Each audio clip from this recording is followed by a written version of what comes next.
Inside New Orleans Sports with Eric Asher is underwritten by... At Villeries Florist, we deliver the magic of flowers 7 days a week to the North Shore and South Shore in the New Orleans area.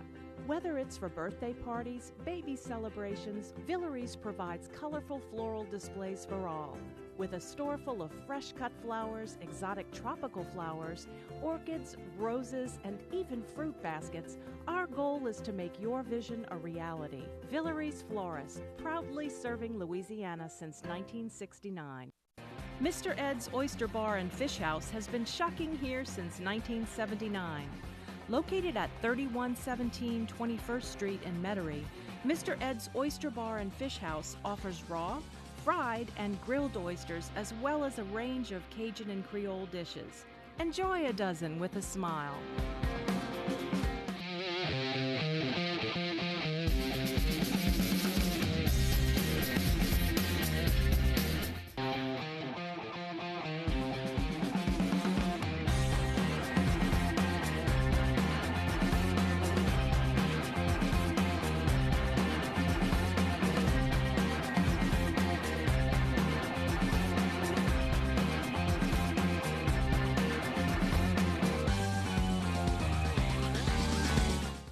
Good evening, New Orleans, and welcome to Inside New Orleans Sports. I'm your host, Eric Asher. Over the next hour, we talk a lot about the home teams on this program. We'll continue that. New Orleans Saints, New Orleans Pelicans. We'll talk some college basketball. We'll talk about the Superdome, the future of the Superdome, the Zurich Classic, which is right around the corner. And we got a great guest to break it down for you tonight. From NOLA.com, the Times-Picayune, great columnist, of course, also now in radio with Duncan Holder on Sports 1280, 101.1 FM HD2, and the iHeartRadio app. Noon to 2 is their time slot. Jeff Duncan joins me on the program tonight. Jeff, welcome to the show. So good to have you back on the program. Thanks for having me, man. It's always good to be back here. Always good to have you. And before we get started, Jeff, I always ask about what people are involved in, but tell me about your experience now in radio. You've been doing it a while now. It's a great show that you and Larry have. You guys are really the first opportunity for sports fans in the city to get a real taste of what's going on, not just locally, but across all the leagues. Tell me about your experience thus far and how you like it.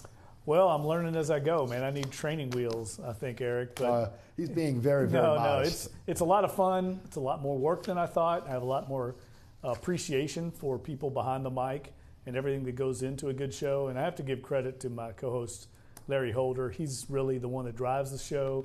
But we're having a great time. And, you know, it's just a different way to communicate. And what we're finding is there's a different audience out there. And it helps us maybe to cross-market, cross-pollinate some of our columns. Yes. And it's amazing to me how many people have picked up on it. I'll be out in public a lot now, and people come up, and in the old days they'd say, hey, I enjoyed your column, or I hated your column. Right. Now I hear, enjoy the show, or right. You know, here's how I think we can improve the show.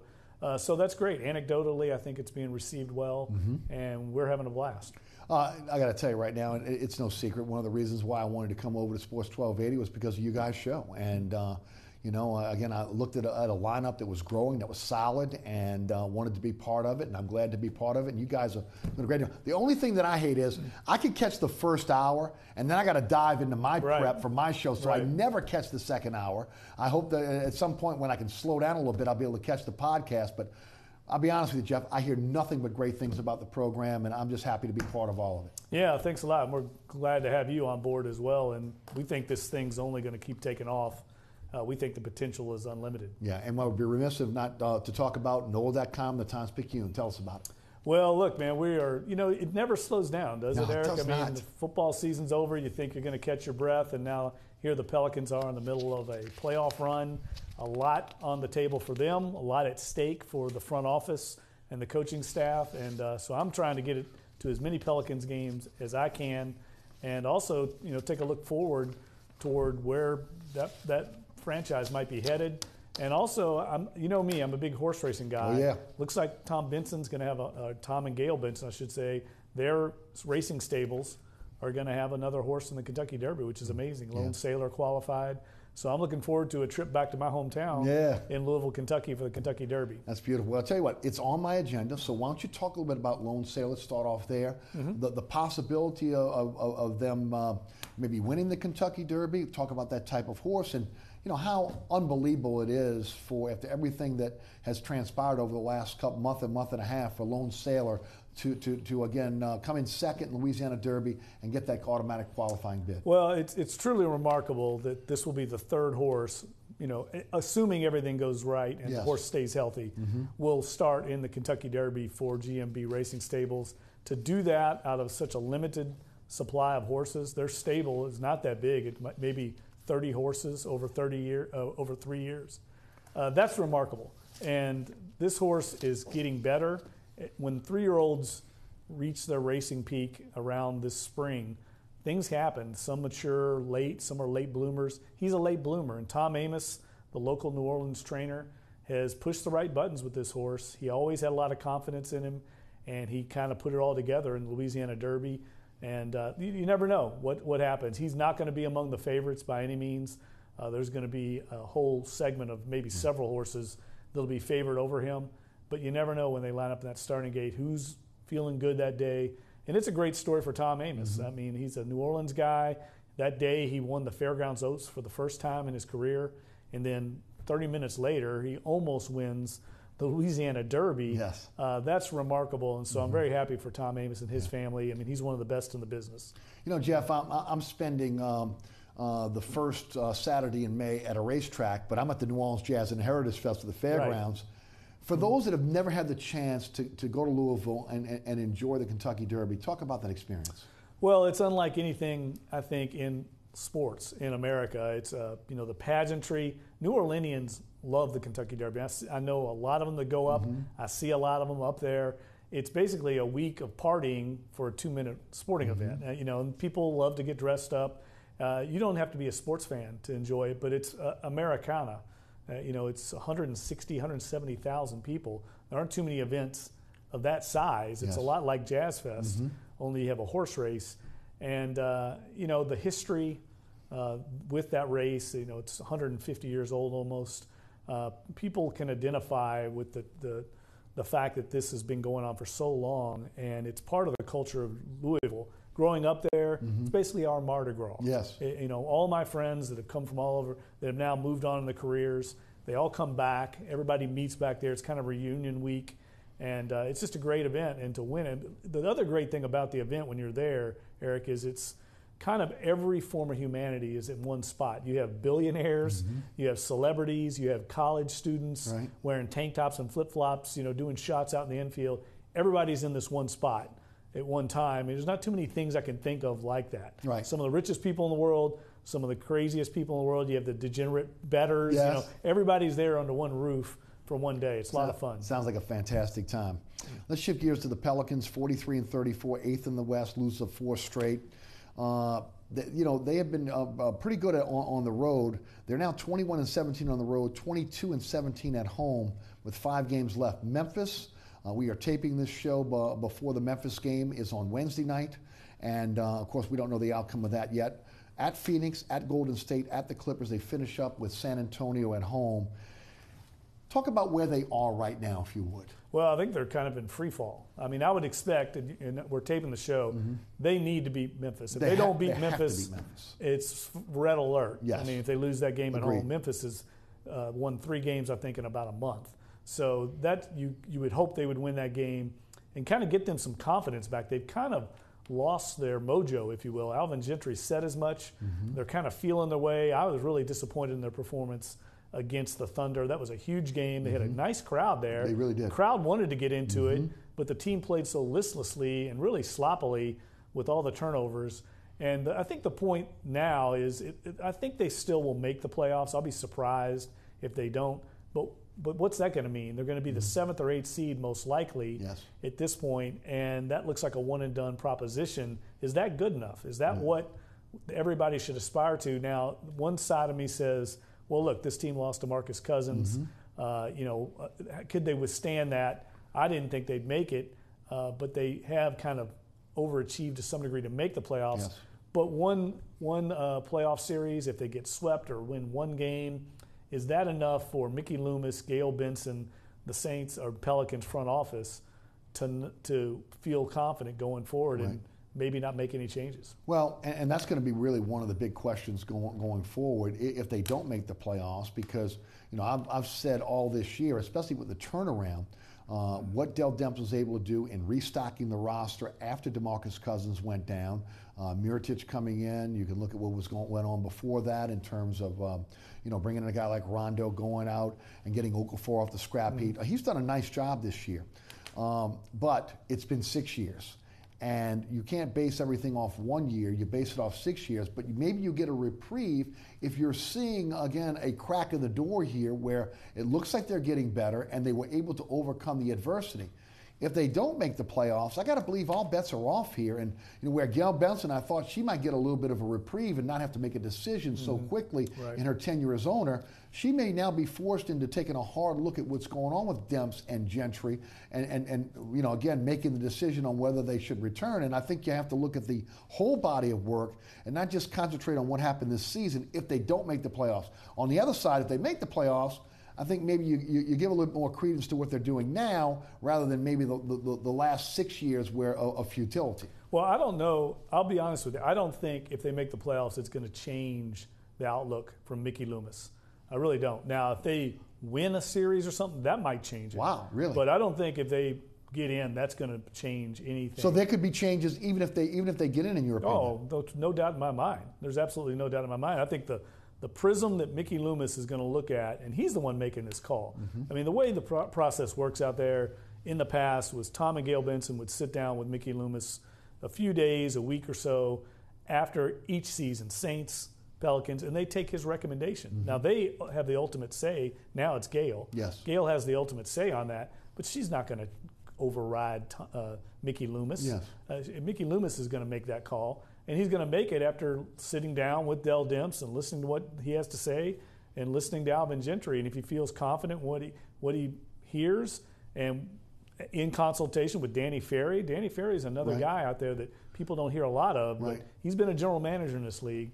And I think they're going to look at this thing from a really big, wide lens, and that is, what's the confidence of the fan base? What's the attendance like? It hasn't been that good. I don't sense that there's a lot of confidence right now from the fans, even with this team making the playoffs, that they feel confident going forward. And I think ultimately that's what Mickey Loomis will use to pull the trigger on. Remember, both these guys are not under contract going forward. Right. So if they're going to make a change, they're going to make it now. Right. And what's interesting is, not being under contract, if you make a commitment, how long of a commitment do you make? That's what I mean. I mean, considering, again, 6 years, and again, you got to lump Gentry in there, even though he's the second coach within that tenure. Is it a 3-year commitment? Is it a 5-year commitment? Do you want to commit 5 years to Dell Demps so that when you saw the last 3 years? Alvin Gentry, the same thing. Would they be willing to take a 2-year deal to, at this point, as a coach and general manager? Most would not. They want some security as well. So you're right, they will be at a crossroads. And the other thing that I think factors in here, and it shouldn't be a main priority, but it definitely is a factor, is Demarcus Cousins is the biggest offseason priority. They've got to get him re-signed, at least I think in their minds. Yes. They need to get him re-signed. He's a guy that's gone through 1 million coaches over his career, multiple coaches, and values stability. I think he's very comfortable with Alvin Gentry. So if you're Mickey Loomis, do you make that change knowing it could cost you bringing back Demarcus Cousins? Because Demarcus Cousins is going to have whoever the head coach and general manager of this team is going to weigh heavily in his future decision. Yeah, I would agree. And I'll say this. They are almost between a rock and a hard place because of the salary cap ramifications here. They would only have about $10 million to spend on the open market if they don't re-sign Demarcus Cousins. So they almost are in a position where they almost have to re-sign him to go forward, because they're not going to find anyone else out there that has his level of talent, even coming off the Achilles injury. They're really in a tough spot because of the cap right now. And that all goes back to Dell Demps. Absolutely. And the roster building and team building and some of the mistakes he's made and some of the bad luck they've had, all those things factor in, but they have to make some of these decisions. They put themselves in a position of being desperate. in making some of these moves. That's why they had to give Drew Holiday the big money they did. And why they went after Boogie Cousins, a desperation move as well. Now, they happened to get Sacramento at the right time. No doubt. But it was a desperation move. And an organization like Boston, which was not in desperation mode, that had other options, that looked into Cousins, said, you know what, we don't have to take that chance. Right. Because they were in better position, whereas New Orleans almost had to do it out of desperation. Yeah, I would definitely agree with that. You know, it was almost a little bit of a tease for the fan base. Boogie Cousins go down, they go on a losing streak, then they go 10 straight, and they're playing the type of basketball that everybody thought Alvin Gentry was going to bring to New Orleans. Movement, fast-paced, ball moving, scoring a lot of points. Anthony Davis flourished. The surrounding cast flourished in that particular type of offense. And even defensively, you saw movement. You saw them attacking the basket. You didn't see a lot of open shooters. You saw a good transition defense got better. They were turning the ball over less, which is one of the big problems they had. You know, I thought one of the fundamental flaws of the season early, until Demarcus Cousins went out, was flowing the offense through him. This offense is so much better, and again, less turnovers with Rajon Rondo or one of the other guards handling the ball. And I wonder if they are to return, and if Demarcus Cousins was to return, if ultimately they're going to be in a position where they're going to say, you know what, this maybe isn't the way to go. We need to run this through a guard and maybe not through Cousins. Well, also a big part of that will be, do they bring back Rajon Rondo? Right. I mean, that's another decision that they're going to have to make. And I agree. I mean, I was not a big fan. I guess I'm old school, but was not a big fan of Cousins initiating the offense. It felt like everybody was standing around a lot of times, and he was on pace to set an NBA record for turnovers by a big man in the history of the NBA. So I'm not sure. It was frustrating. I'm not sure where the wisdom was in that. He also was on pace to have the most fouls in the league. So there was a lot of negative things that Demarcus Cousins, that's what he brings to the table. Now, he's an incredible talent, an incredible rebounder. He changes the game when they're in there. I think the thing that I wrote a column about this, I don't think the Pelicans are better without him. I just think they're different. They're a different team. And you have to give Alvin Gentry and his staff credit for, adapting on the fly. They made some changes, and they're making it work. But with Cousins in there, I can see right now the difference with Anthony Davis. I mean, he misses Cousins right now. I mean, he missed him in that game on Sunday. The burden of carrying this team by himself, having to get in there and trade blows with Steven Adams in the paint, that's not Anthony Davis's game. That's where Cousins would help him out a lot. So I can see why Davis would want him back, because it's going to help his game a lot. But do you want to pay a guy that much money with coming off an Achilles tendon tear? I don't know. It's a big decision for this organization. It's a huge decision, and I would agree with you, because we're going to get into Anthony Davis in a moment. One of the things you got to look at is the last 3 games, he's had to deal with big men. I mean, physical big men. He's got another one in Marc Gasol coming up against Memphis. So, and that's not what he's really built for right now. Despite the gain in muscle and his build being a little bit bigger, he just doesn't like to go in and mix it up with the big man. He'd rather be in a situation where he could be more of a finesse player. With that said, Alvin Gentry made the comment. You said it. That the team was feeling the pressure. Even his superstars feeling the pressure a little bit. At this point, they were playing so freely during that 10-game winning streak. It was almost a tease for the fan base, because they started seeing this team really starting to play well, share the basket. It was fun basketball to watch. But with that has brought on a lot of fatigue with Anthony Davis. You can see it. He's tired. He's injured. And I wasn't overly critical of him on my radio show this week, but I've gotten some backlash from it, because it's a fact now. He's got to score 40 a game. He's got to have double-figure rebounds. He's got to protect the rim. He's got to block shots. He's got to do everything now with this, again, cast of really supporting cast, with maybe a guy like Drew Holiday, who's playing above his head in a lot of cases, is playing at an all-star level. But even him, he's got to get 25 points. He's got to stop the opposing team's best scorer. Both those guys got to be on their game every single night for this team to make the playoffs. Well, and that's what they're being paid to do. I mean, they're being paid at elite level to be those kind of stars. But when Drew Holiday has an off night like he did the other night against the Thunder, this team can't win, because then everything goes on Anthony Davis's shoulders. And when another team has a big like Steven Adams that can hold him in check, everybody else struggles. And the real quandary for me, one of the mystifying things, has been Nico Mirotic's inability to shoot in the Smoothie King Center. It's unreal. He's 15 of 75 in the Smoothie King Center from three-point range, 20%. Now, this guy came to the Pelicans as a 40% three-point shooter. It's got to be mystifying to him, too. Yes. He just doesn't seem to have the confidence, and they've got to get him to knock down some of those outside shots, or they've got no shot. I would agree. And of course, now what we're seeing is look, they've been in the playoffs really since the All-Star break.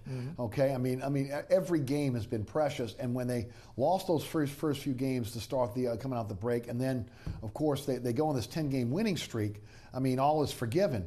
But we're about to see, again, grinded out basketball. This is where Boogie Cousins would have shined when you would have gotten into the second season, where defense becomes a premium, where you're going to grind it, where you're not going to run. A lot of people say they're going to have to score 110 points. I don't know if you can score 110 points in the playoffs.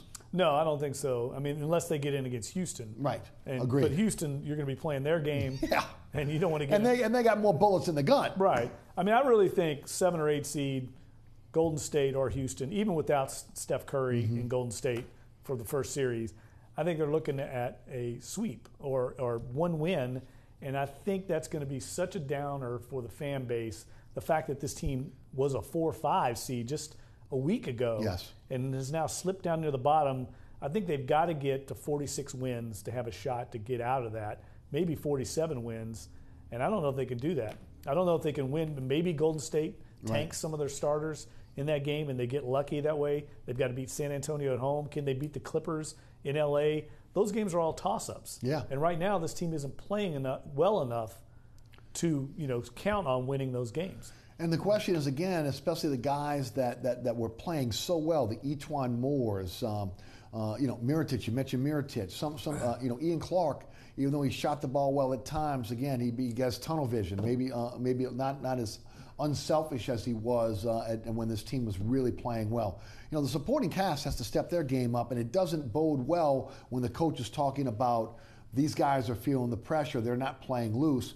The hope is a guy like Rondo, who's been around, can somehow exert some wisdom. But they got to realize, I understand everything's on the line, but at this point, this is going to be grinded out basketball and no gimmies.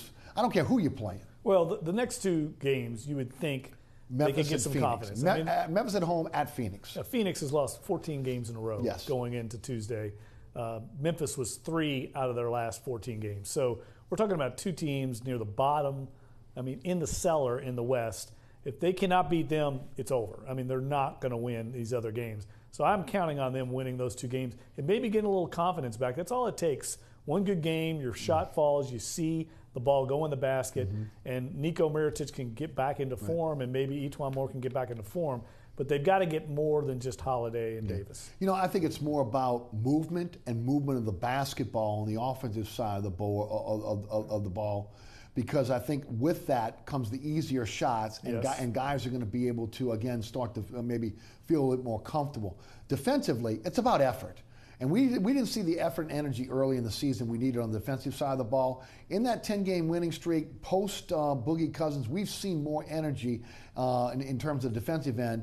But offensive boards, hitting the boards, all that is effort and energy. And that's where, again, guys that are, I don't want to call them, vagabonds, but guys that are second-tier players who are the supporting cast, they've got to step their game up here. Well, they don't have.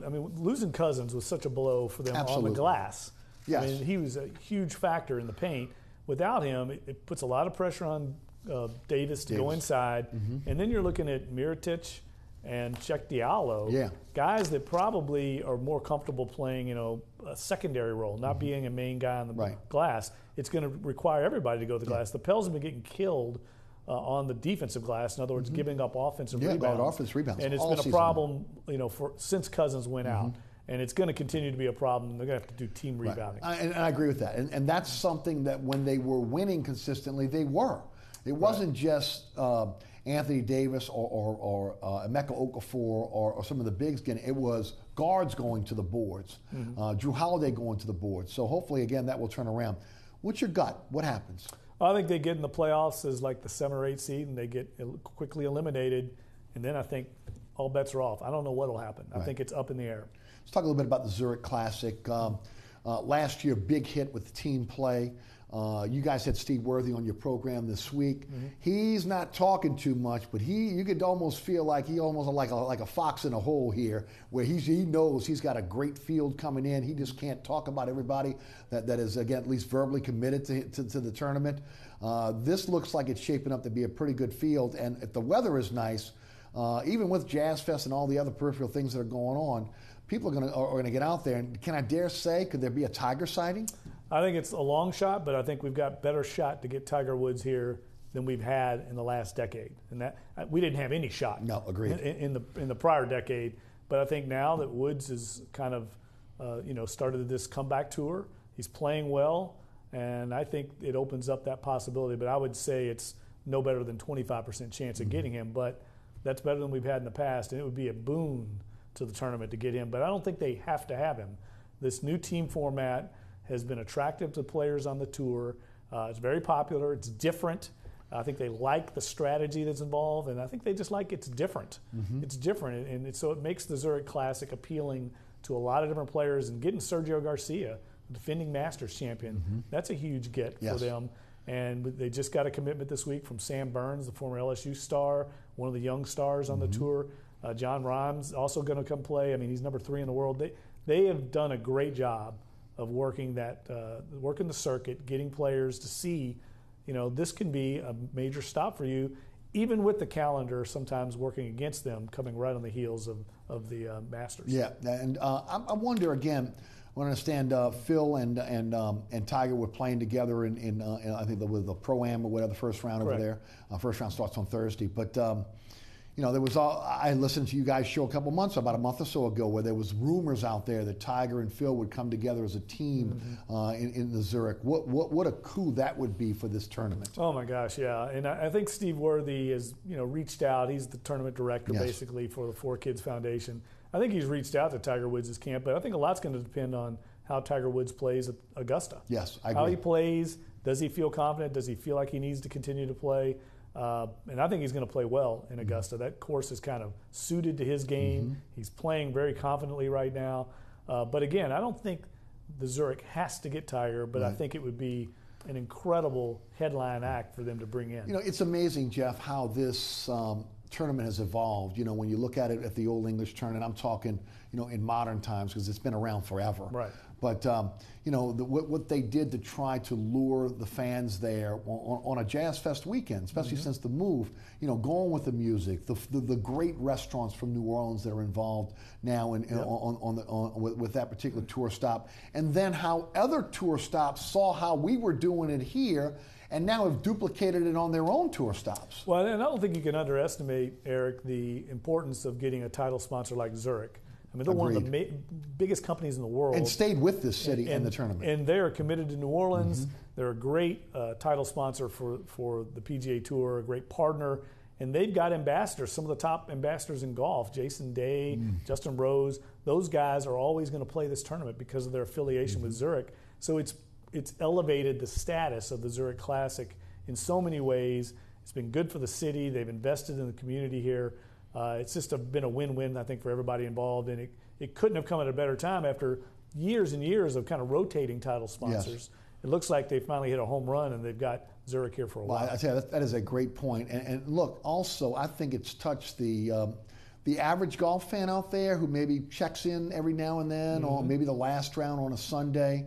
This new match play, this team play, I think is intriguing enough that those individuals will say, you know what, I'm going out for at least a day. I've got to go out there and I've got to see that. I've got to be involved in that as well. Yeah, and it's such a busy weekend. I mean, it's busy for us. It is. I mean, it's the NFL draft is going on. Right. You got Jazz Fest if you want to go out and check out some of that. Right. But I think it's attractive to Zurich because they can bring in their corporate, clients and entertain them in a way that it couldn't be beat probably in any other Jazz Fest tour one day, spot. Draft.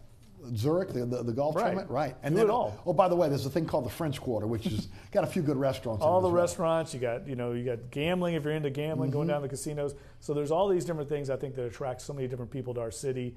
And the golf during the day is just spectacular. And if you haven't been out, go out on a Thursday or Friday, play hooky from work, and go out and enjoy it. Those are the days I like to go early before it gets too crowded. It gets too crowded. And it's nice and quiet out there, and the players still have the full field, so you can get to see all the stars on the course.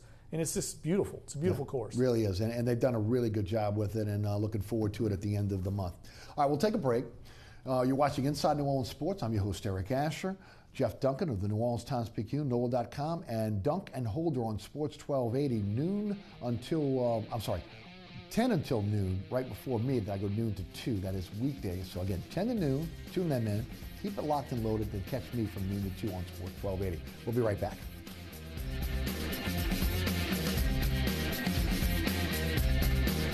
Air conditioning, heating, and refrigeration has been family owned and operated since 1989. Burkhardt has energy-efficient solutions and offers brands such as Mitsubishi ductless AC units and Amana, the only manufacturer with a lifetime unit replacement warranty. Burkhardt's offers maintenance bundle packages that include servicing your AC, generator, and tankless water heater. For more information on the services Burkhardt's provides, visit acpromise.com. Burkhardt's Air Conditioning, Heating, and Refrigeration, providing comfort for life. Located at 3701 Iberville Street in Mid-City is Katie's Restaurant and Bar. Open 7 days a week, Katie's offers daily specials for lunch, dinner, and Sunday brunch. Serving New Orleans cuisine such as fried shrimp platters, grilled redfish, and a fully stocked bar. And don't forget about our expanded event seating and local entertainment. Featured on the Best of Food Network's diners, drive-ins, and dives, Katie's Restaurant and Bar. Amco Fence, locally owned and operated since 1976. Fully licensed and insured and a member of the BBB, Amco serves both residential and commercial customers. If you're looking to repair, replace, or install a fence for security or aesthetic reasons, Amco Fence supplies wooden, metal, chain link, vinyl, and ornamental or automatic gates. Amco aims to satisfy your fencing needs. Amco Fence, 504-468-9559 or amcofencecompany.com. Welcome back to Inside New Orleans Sports. Jeff Duncan of NOLA.com, the Times-Picayune, columnist for that great publication, and also one of the co-hosts of Duncan Holder. 10 to noon on Sports 1280 is our guest tonight. We'll switch to Saints, and then we'll talk a little bit about Superdome renovations. Hope to get to college basketball and baseball before the end of the program. Owners meeting, always a big gathering for the elite, the brass of the NFL. A big contingent from the Saints, obviously, that's there. Mandatory, I believe, for the owners to be at that particular owners meeting. It was Gail Benson's first time at the owners meeting. How do you think she performed? Well, I think she was probably coached up very well by the executives there, and I thought she was composed and I think sent a message to New Orleans that she is not interested in moving the team. I don't think we needed to hear it, but I liked hearing it because I still get it, Eric. I don't know if you get it, but I still hear from fans. I don't know if it's Pavlovian response that they just fear that these teams might leave, if it's ingrained over decades of idle threats from the organizations. Yes. But you still hear it all the time. I can tell people they're not going anywhere. These teams are locked in here. I don't know about the Pelicans long term, but the Saints aren't going anywhere. The NFL doesn't want them to leave. The organization doesn't want to leave. They've got a good lease agreement. So it was good to hear her say that in the wake of the transition from Tom Benson to her. Now, let's see what happens down the road. How's this going to play out? I don't think to the general public we're going to see much different in her ownership. I think it's been operating, frankly, this way for a while because Tom Benson's health was in decline for months. Yes. The executive team with the Saints is experienced. They've been in these jobs for sometimes is 2 to 3 decades, some of them. And they have been running the organization for a while now. Day-to-day operations I don't think are going to change much. What it's going to come down to, though, is when we have a big decision, like a coaching decision or a general manager move, what's she going to do? How's she going to handle that? Right. She hasn't passed that test yet. Right. You mentioned the Pelicans. I want to go back for just a moment, just about the longevity of the franchise here in New Orleans. That was her baby. She's the one that pushed Tom Benson to buy it. She obviously has had a hand in the color scheme, the name, everything that's going on with the Pelicans. It's kind of her baby. What do you think the future is of the Pelicans here? And does it have a lot to do with in your opinion, with attendance, the fan base being engaged in this? I mean, I know that it's a football town, but when you look at this situation now, they have a monopoly on professional sports here in this town. Right. They don't have to fight in the old Hornets for sponsorships anymore. They split the sponsorships between the two teams. You look at what's going on with the lease with the Smoothie King Center and the Dome, very, very favorable to ownership for both. What do you think would have to happen for this team to move? Is it about the apathy of the fan base? No, I don't think that's factoring in at all. I think, first of all, the organization wants to stay here, and they want to maintain ownership. They have no intention, from what I've been able to gather, of selling this team. When you go out to the Saints Pelicans facility and you talk to the executives, you start to realize just how many tentacles they have in this community. What with the beer distributorship they have. I mean, they've got car dealerships. They're looking to buy more real estate. I mean, there's a lot of things they're involved in, and all these things are connected. It would not be easy to sell the Pelicans and then extract it. I mean, the practice facility is on the facility grounds. So there's a lot of things I think that make it a positive to have the Bensons owning the team. But then again, it also comes into the fact that, are they a second-rate citizen out there to the Saints, to the NFL? If we can be honest, we could say yes. Now, hopefully that won't be that way in the future. But it'll be interesting to see. Now, again, I will say this. I never see them selling to an owner that will keep the team here in New Orleans, because they're not going to sell to competition. Yeah, I don't know about that. I don't know how that would work. Right. I mean, they might. I mean, they would be perceived, I think, poorly if they sold it to somebody that would move. Yes, agreed. I mean, that would be a black mark on the legacy of the Bensons, so I'm not sure they'd want that. I think they would sell it maybe to somebody locally, keep the team here, but I don't know if they want to do that. I don't think they have that interest right now. They want to make it work. They want it to be successful, just like they have all their companies. Right. They want to be successful. Now, can they make it successful? Are they willing? They've already financially won. I mean, this team, they've doubled at least their investment, maybe tripled. Yeah, right. 350,000, and some are saying almost $1 billion. Million. That means, and yes, 350 million. Because of the NBA's flourished. It's a global industry now, and that's credit to Adam Silver and David Stern for how they've grown that popularity. Critique how the Saints have done in free agency thus far. I think they've done okay. I'm not blown away by anything that they've done. I think I was a little surprised at Demario Davis. The amount of the contract? Amount of money that they gave him. I mean, I didn't see that coming. Obviously, they feel like they needed to upgrade the linebacker core. It's going to maybe upgrade two positions because you're going to be able to move A.J. Klein, it looks like, the strong side. Yes. So that kind of surprised me. I didn't see that need as great. You didn't see an athletic linebacker need, though? Well, I'm not sure how Demario Davis, how athletic he is, how big of a player, how big time a player is. I need to see him play. He is a sure tackler. Yes, he's a good tackler. And he does have great athleticism. But go ahead. But I'm not a big linebacker guy. Okay. I feel like it's unless you've got Luke Kuechly, Ray Lewis type player that's on the field for 3 downs, a difference maker, a Debo Jones. These players end up being subbed out because there's so many sub packages that people are playing in the passing game. So I'm not sure that is a huge priority. In my opinion, now we're going on 2 or 3 years. They've needed to add to the pass rush, and they haven't done anything for that. Yes, they re-signed Alex Okafor. He's coming off an Achilles tendon tear, and I think he's still just something of a journeyman role player. So I think they have yet to address it. I don't know if they're going to address it. I don't think they can address it unless they get lucky in the draft. Because I don't see anybody in this tier of free agency that is a difference maker. They were able to get Okafor on a 1-year prove-it-to-me deal, and I thought that if he stayed healthy, that again, and he was playing very, very well. But the problem is now that we see it, he's an often injured player. Right. So he's unreliable from that standpoint. No matter what you were getting out from early, when it's down the stretch, he wasn't there for you. Whether they can develop the guys that they have on the roster now, is still a question mark. Will a pass rusher fall to them in the draft? And if they do, well, that pass rusher is going to have a little bit of baggage. I think what you might do in this instance is realize you're not going to be able to address it in free agency or the draft. There's probably not going to be a trade market for anybody because they value pass rushers as well.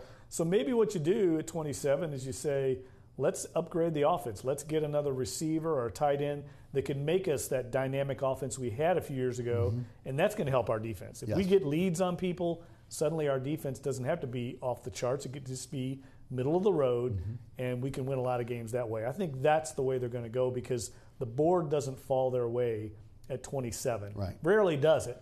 But this year, it doesn't look like there's going to be any elite pass rush talent. Now, one thing I would say is I think they've got the assets now with 8 draft picks to make a move and maybe trade up. Can they get up high enough to get one of the elite pass rushers? I don't know, but I'd be shocked if they don't make a move at least somewhere in this draft because I don't think 8 rookies are going to make this roster. I don't think they're going to use all 8 draft picks. With that said, they've never moved back to pick up additional picks. They don't have a second-round pick. They got 2 picks in the first, 91 picks.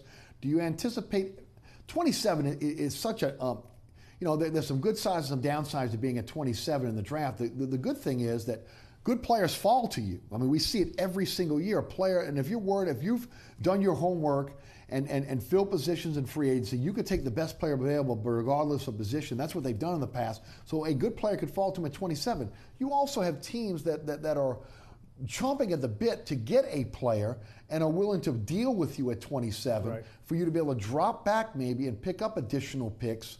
But again, you made the point, they may not have those roster spots available when you start looking down the line here. What do you think happens with 27? I think they could trade down because this draft, if you talk to analysts, they think it's about a 20 to 22 player deep first round.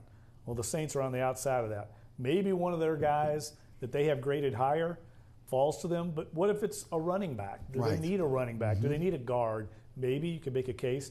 But I think in that instance, you could trade down, reacquire that second-round pick you lost, and then use all those lower-round picks to make a deal and get back up in the third round. And then you only end up with 5 or 6 picks, but they're 5 or 6 valuable picks as opposed to 8 picks or 9 picks spread out over the draft. That's what Bill Belichick's done for years, Eric. He's managed the draft. Yes. And that you get collateral, you get capital, and you move around and get the players you want in the mid-rounds. And I think that's what could happen, and I think it's definitely in their wheelhouse to trade down. I think that's part of what Sean Payton is doing by planting that seed about Lamar Jackson. Yeah. I think he's letting people know, hey, we might like this kid at 27, and somebody might trade up that falls in love with Lamar Jackson, and they can get that second-round pick back. Because, as a dynamic of a player that he is and can be, and you know him a lot, obviously, from being in your school, I just question his accuracy. That's the only thing. If he was an accurate quarterback, he would be among the first 3 or 4 picks because of again, the dynamic type of player he is. Yeah, no, I don't think there's any doubt that he's a developmental prospect, and I think he's got a huge upside. He's the most dynamic runner I've ever seen, more even than Michael Vick, more dangerous. But I don't think the Saints are going to take a quarterback. I think they're set at quarterback. They've got Drew Brees, your franchise guy, for 2 or 3 more years. You've got your veteran backup in Tom Savage, and you've got your developmental guy in Taysom Hill. You can't have more than 3 on the active roster. You can't have 4. Right. So you're either giving up on Taysom Hill if you take another guy, or you're going to go with 2 inexperienced backups behind Brees. I don't think you want to do that. We saw what happened in Green Bay a year ago when that happened. So I think they're set at quarterback. I'll be surprised unless middle round there's a guy there that they had graded as a first or second rounder that drops, and I don't think that's going to happen. Jeff Duncan is our guest. Jeff, the Saints seem like they've learned from the mistakes of the past. In the past, maybe when they're this close to a Super Bowl, they might overspend for a player. They didn't do it this year. With Jimmy Graham, a guy that they were familiar with, and also with Sue, a guy that was commanding a lot of money, ends up signing a 1-year deal with the Rams for $14 million. They looked like they had a number, and they said, you know what, we're not going over it. Yeah, I don't think they want to jeopardize their future long term. And I think they've used that same strategy when they've done this negotiation with Drew Brees. Yes. They've told him, basically, we're not going to commit multiple years long term to you because we can't afford to at this point in this transition phase that they went through. And I think they feel good about their cap situation now. I think you're right, Eric. They learned some hard lessons there. And look, those lessons might have cost in other organizations people's jobs. Yes. But this organization's different. It's always valued stability, and it kept on Sean Payton when there might have been a change somewhere else. And look, it's worked out. He's now got a second wind, if you will, in his career. And I think he sees a chance now to make another Super Bowl run with Brees and this young core. And they're looking down the road. They're prudent. They know they're going to have to pay Mike Thomas. You're going to have to pay Alvin Kamara, Marshawn Lattimore, these young stars they've acquired in the draft. it's all going to come home to roost in about 2 or 3 years. They have to pay these guys, and you don't want to lose them. You don't want to put in a position where you lose. That is your core now going forward. That's your 2006 draft class. Yeah, exactly. No doubt. Look how that core carried this. They lived off it for almost a decade. That's what this is. Again, they know they're going to have to pay those guys. They like the group they've got, and so they had a number. And I think give them credit. They didn't budge off of it. I would have liked to seen Jimmy Graham here. I think he could have changed this offense. I thought so too. And I think he would have fit. But Green Bay is not a bad spot for Jimmy Graham to go. No, it is, but the price was too high. And again, look, I'm like them. I would have put a price on it. I would not have gone over $6 million, $7 million a year. He got 10. God bless him. Hope he has a good, nice season in Green Bay, but maybe not against the Saints.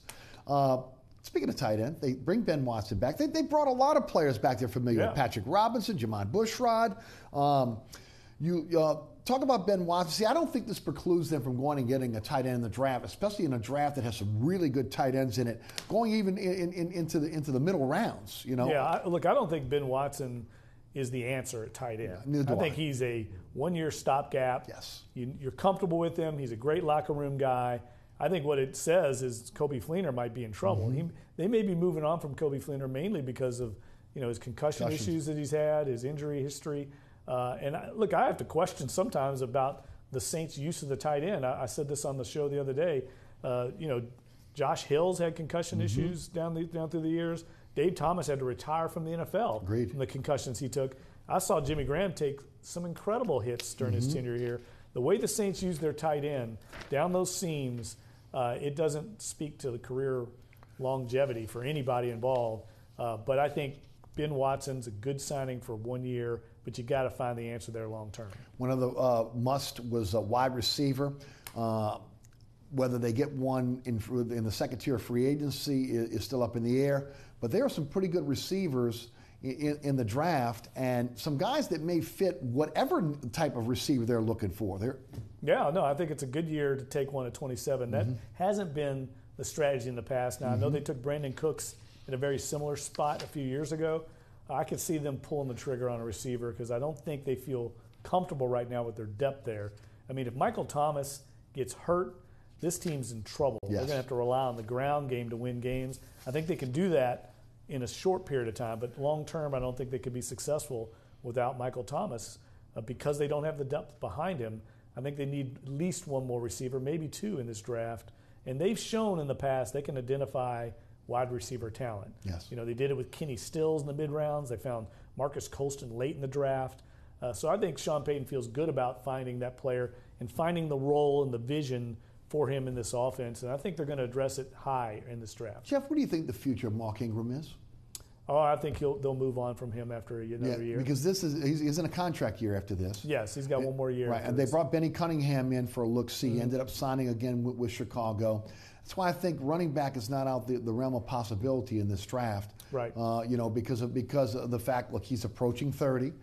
He's going to get a look-see from other teams. You're not going to franchise him at this point, and I think he's going to be looking for a big contract. Yeah, and they're going to pay Alvin Kamara down the road. Agreed. They're not going to pay both. And so I could see it being very similar to what happened with Brandon Cooks, where you knew you were going to pay Mike Thomas. He was the guy, so you moved Brandon Cooks because you knew you weren't going to pay him down the road. So you got something for him. I'm not sure that's going to be the case, though, with Mark Ingram because he's on board here now. They like what he's done. He's developed. He's become a good every down back in this league. But at some point, financially, do you pay a 30-year-old running back when you got another one, an emerging star on the roster? Absolutely. And look, let's give him a lot of credit. He came to New Orleans not a very good blocker. He, wasn't a patient runner. He has made himself into a very good back. Yes. And I tell you, I'm surprised at how well he's become an all-around player, an all-around back, because he didn't show those skills in the receiving game. But he has been one of the more reliable players the last couple of years after having some bad luck injury-wise. Yeah. He's one of the most well-liked players in the locker room. So the Saints are going to have a tough decision there. Maybe they can bring him back on a short-term deal and just say, look, Mark, this is what we're going. This is our number. We want you here. You're valuable, but we cannot break the bank for you. Do you want to be part of this going forward? It depends on, again, if the Saints are in a position to win a Super Bowl and it's about a ring, or is it about, again, making sure you take care of your family with maybe your last contract as a professional football player. Yeah, I mean, these players have to get the money when they can. Absolutely. As No Randy doubt about Mueller used to say, these aren't civil service jobs. You got to get it when you can. It's not for life. No doubt. You did a great job in really kind of painting a picture for those of us that are worried about the future of the Mercedes-Benz Superdome. You were at the Superdome Commission meeting. You've written 2 columns now about that. For the audience that does not know what's in the works right now, give us your synopsis on what you've heard, what you've seen, what's been reported. Well, I think people are taken aback in some respects because they feel like we just renovated the Superdome. And what people have to understand is that was done in 2006, over a 2 or 3 year period after Katrina, and a lot of that was tied to the damage to the building after the storm. Yes. So FEMA paid for a lot of those replacement costs. It was just like a big house renovation, if you will. They're only going to pay for replacement value to replace what was damaged from before. Right. So it wasn't necessarily a full-scale renovation aesthetically. It was basically to put the building back together in somewhat respect, make it better than it was before. But a lot of that money could only be used for renovation. Absolutely. From FEMA. So they're back at the table now. I think the state and Saints realize for the long term of this building, they need to continue to upgrade it. There's a lot of things tied into this. The Saints' long-term agreement, lease agreement, will probably be tied to this deal. I think ends in 2025, right? Yes, ends in 2025, and I think they're being proactive. They're looking at this down the road, saying, "Look, we've got the NCAA Final Four coming in 2022. In 2020, we've got the College Football Playoff Championship game. They're angling for another Super Bowl down the road. All these things tie into, do you want this building to be upgraded? And when we show the world, what we can do here in New Orleans, do we want to have a new, brand new, almost aesthetically pleasing building that's been renovated and also is going to help the Saints revenue-wise long term? There's going to be some enhancements in the new plan.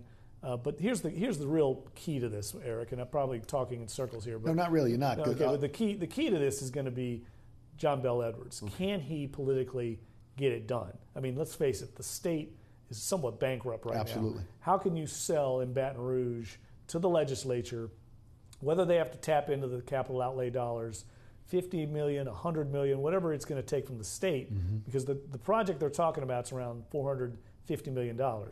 And most of that's going to come from the LSED, the Louisiana Stadium Exposition District, refinancing some bonds. Right. And the Saints are going to finally kick in some through the NFL, G3, it's now G4 program. Most of that money is not going to come from the state, but there's probably going to require some money from the state. Can he get that done? Right. Can he green light it in this climate right now in Baton Rouge?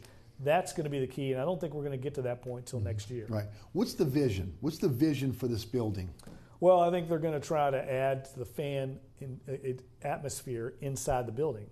You know, people watch games differently now. They don't just go sit in your seat for 4 quarters. Now, most people do, but there's still a lot of people that like to get up that you've seen in some other stadiums. We see it in Atlanta, the new building there.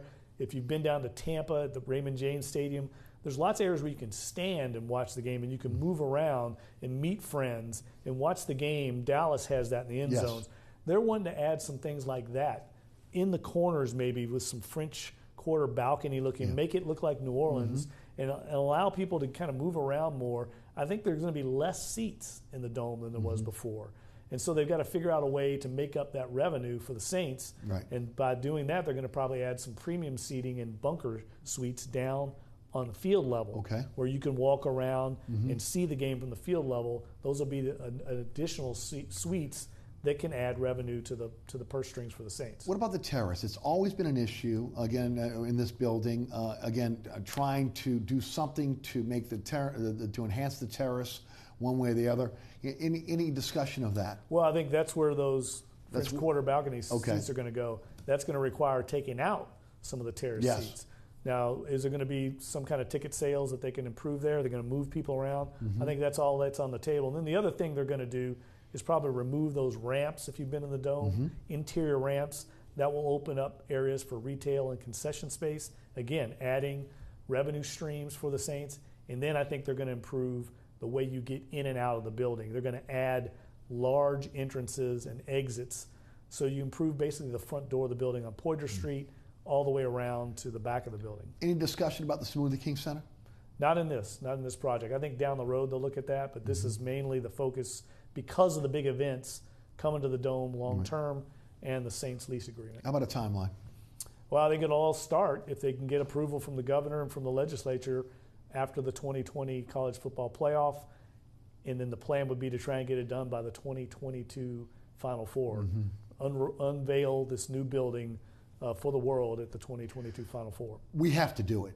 I mean, if you want to keep pace in what's going on with the NFL, if you want to continue to have major events, and I talked about it on the radio show today, we are a tourist city now. That is our economic driver, okay? For the entire state, it's an economic with tourism for the most part. You can do petrochemicals in some areas, farming in some areas, I get it, some manufacturing, but tourism is a big driver. And if we want to continue to be able to be in line for the major events, you have to continue to upgrade the Dome or make a decision to build a new stadium. And I don't think anybody wants to do that. Well, where's the money going to come from? Right, agreed. You know, if they can cobble together $300 million from the LSCD and Saints contributions and make this thing work with very little expenditures from the state, I think you got to do it because you got to be proactive on this building.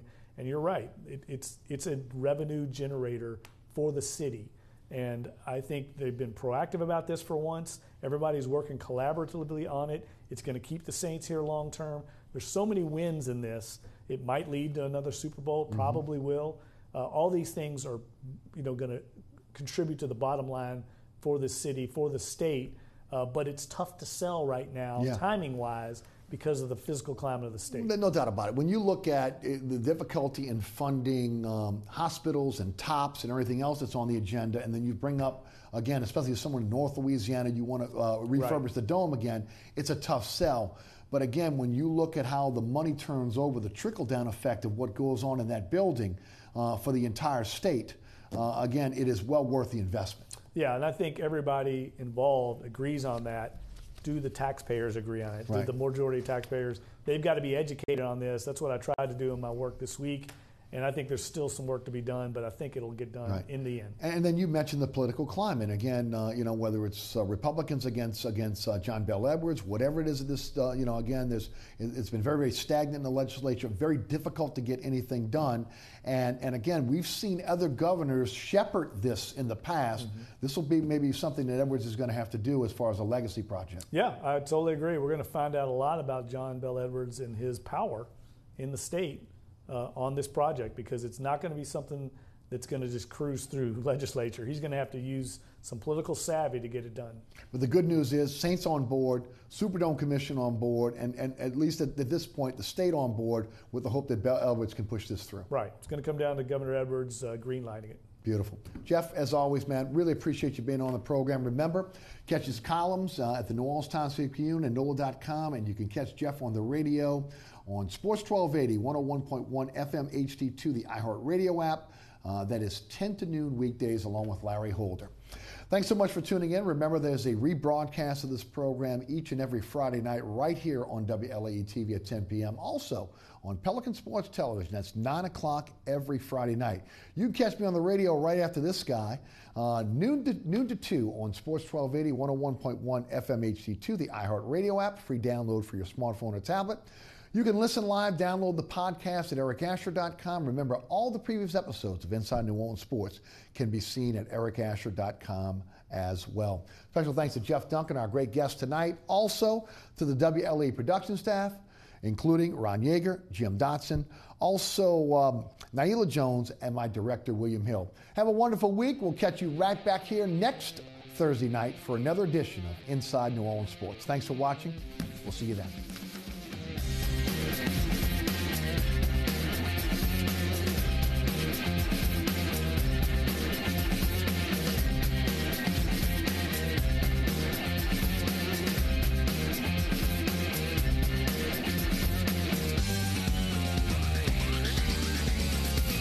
Inside New Orleans Sports with Eric Asher is underwritten by...